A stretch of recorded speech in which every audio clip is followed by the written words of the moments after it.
என்னாச்சுமா காலையில இருந்து சோகமா இருக்க?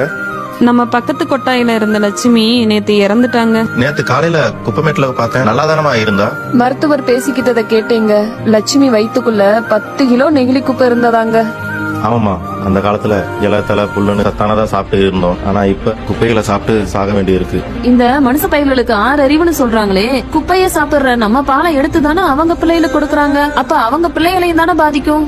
இன்னைக்கு நமக்கு நடக்கிற இந்த நிலைமை அடுத்த இந்த மனுஷ பயிர்களுக்கு வரும்போதுதான் நம்மளுடைய வலி வேதனை அவங்களுக்கு தெரியும். நம்மள காப்பாத்த யாருமே இல்லையாங்க? ஏன் இல்ல, மேல பாரு.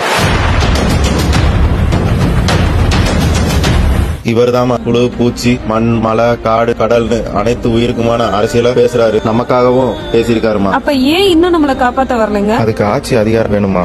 அதுவும் இந்த 6 அறிவு மனுஷ பயிலுக்கு கையில தான் இருக்கு. அதனாலதான் பிப்ரவரி 21 உங்களுக்காகவும் மாநாடு நடத்துறாங்க. உங்களுக்காக இல்லாட்டாலும் உங்க பிள்ளைகளுக்காகவாவது போயிட்டு வாங்க. ஆமா, அவர் பேர் என்னங்க? நம்ம குழந்தை எங்க? அச்சச்சோ, பேசிட்டே கவனிக்காம விட்டோமா? அவர் பேர் என்னன்னு கேட்டேல, அங்க பாரு, அவர்தான் சீமான்.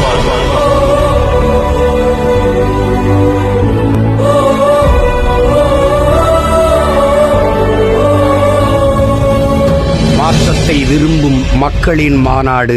மாறுவோம், மாற்றுவோம். இது மாற்றத்திற்கான எளிய மக்களின் புரட்சி. திரள்வோம், திரள்வோம், திருச்சியில் திரள்வோம், தீந்தமிழ் இனத்தீரே.